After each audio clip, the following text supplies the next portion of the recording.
Hey, you're here. Come on in. Come on in. Welcome. I've been waiting for you.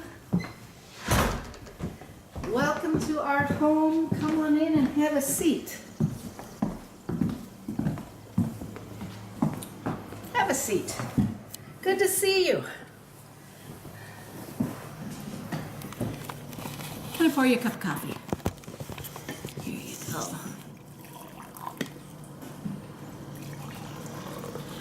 And it just so happens I have one brownie, and it's yours. So, well, you know, I've spent a lot of time visiting in church homes this past year, running around the Synod and seeing where you live. So this time I thought I'd invite you here to our home. Over this last year, if I've had the opportunity to preach in your congregations, you've probably heard me say how much I enjoyed visiting in people's homes when I was a parish pastor. You've heard me say how some of my most sacred moments happened around a kitchen table. Sometimes sharing Holy Communion and sometimes just over a cup of coffee. So, as bishop now, that's kind of become a priority for me as well, to visit in the church homes around the Synod. And many of you have already invited me into your homes. You've made a place for me around your fellowship hall tables where we've had potlucks or dinners or a brunch or something like that. And you've welcomed me to your altar tables where Jesus himself has met us in bread and wine.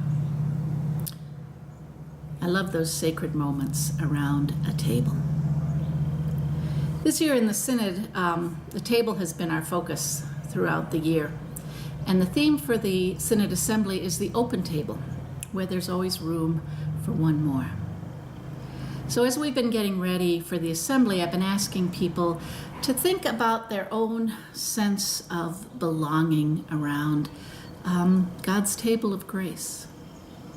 So I want you to think about that now. Think about who it was who first invited you to God's table. Who first told you that there was a place for you here? And then think about what it means to you to know that.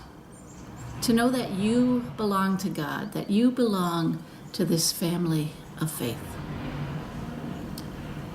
And then finally, and this is maybe the most important thing, look around this table and check out the empty places at God's table.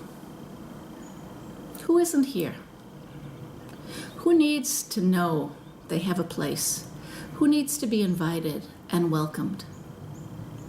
Who can you invite and welcome to this open table where there's always room for more?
right, so state your name and your church for me. I am Naomi Garber, and I'm from First Lutheran in Janesville. Excellent. And can you tell me who do you think invited you to God's table? I was invited as an infant by my parents and the Holy Spirit in my baptism. But if I have to name a critical moment when I was invited to the table, it was when I was working in Bible camp when I was in high school. And that was a transformation for me about how God works in people's lives and in my own personal life. And it taught me about hospitality and welcome. And how can you invite others to the table, and why do you think that's important? I think the way that we invite people to the table, particularly at First Lutheran, I'll speak to, is by just extending a welcome and a hospitality, saying we are all God's children, all part of God's good creation, and that we all are deserving of God's grace and mercy. And it doesn't matter if you have great wealth or no wealth. It doesn't matter if you're young or old, you have physical ability or disability. You are all welcome here because God is for all.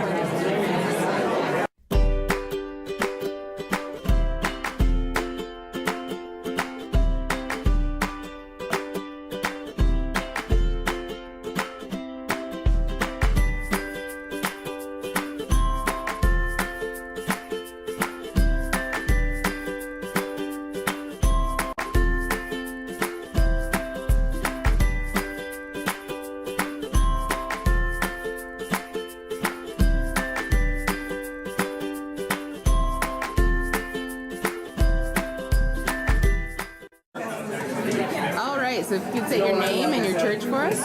My name is Summer Markham, and I'm from Sugar Creek Lutheran Church in Elmore. Perfect. So who do you think invited you to the table? I was invited to the table, I think, just by the Spirit. I was baptized as an adult, and I just felt this calling in a better sense that I needed something else in my life, and our church supported that, and I'm very grateful for it. And how do you think we can invite, or you can invite others to the table, and why that's important? Right now, I'm actively inviting people to the table to tell their story, to see what God's story is and how they connect with their story. And we're doing that through practice discipleship here to raise up leaders in our synod.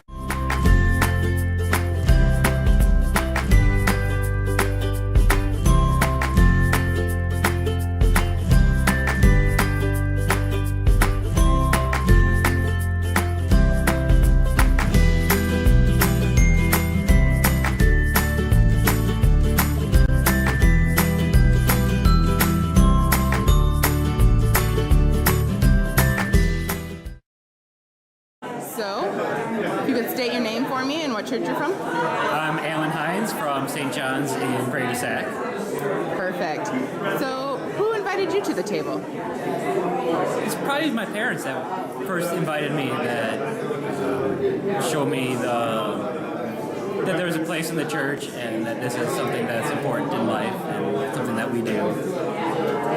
Excellent. And how can we invite others to the table? I think the best way to invite others to the church is just being real to who you are, that we're not perfect people, we're not anything different than they see on day-to-day life, but we have this belief and this faith in Jesus, and He's accepted us and blessed us with grace and forgiven all of our problems.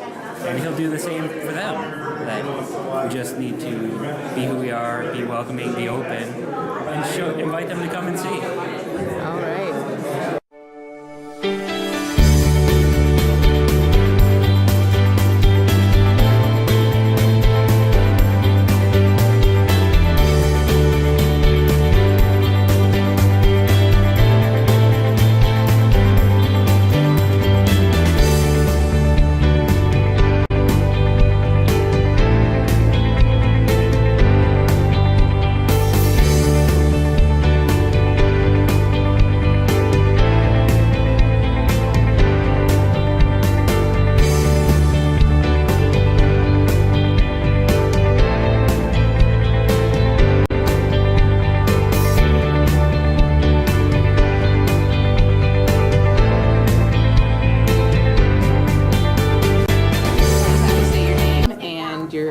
church? Jeff Fisher and St. John's, Oregon. All right, and Jeff, who or how were you invited to God's table? I guess it probably goes back to my parents, regularly taking me to church and teaching me those kinds of behaviors and ways to act. More recently, I guess being involved in church, let's see. People were asking me to be on council, and I accepted that, and then I think the Spirit kind of led me to take a larger role. So, that's how I got. So, there. how do you see being able to invite others to How the do I table, see it? or how can you invite How others? can I think largely just acting in a Christian way. It encourages people to follow. And why do you think it's important to invite others to the table? Well, I think God's looking for everyone to join, so to try to be open and encourage people.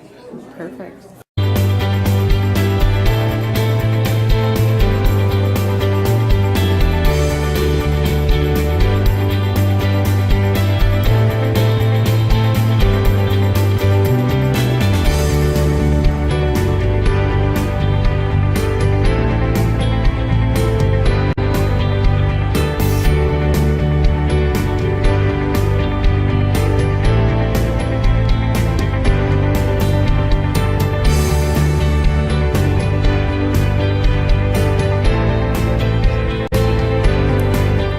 Seen some of the many and various ways that the congregations of our synod, the people of our synod, gather around God's table, gather around many tables, and serve.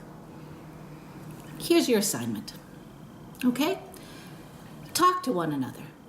Talk to each other. Tell each other your stories of being invited and welcomed to God's table.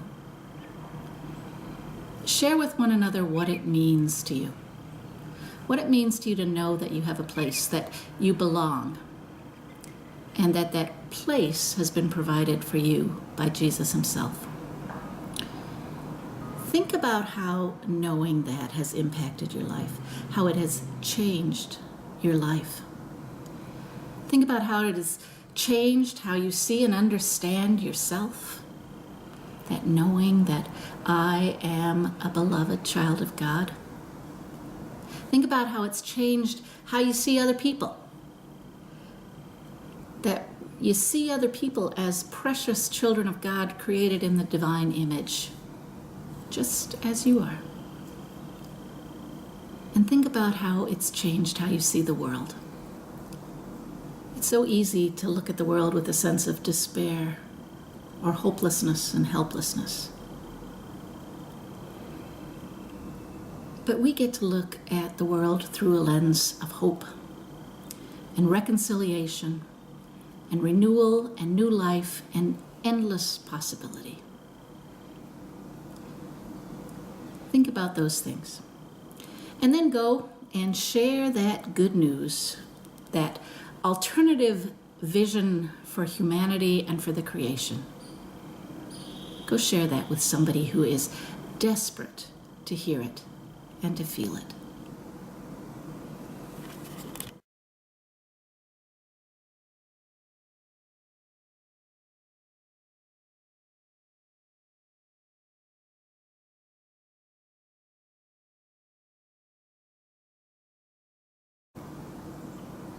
Go and be an agent of change in someone else's life as you invite and welcome them to God's table of grace, where there's always room for more.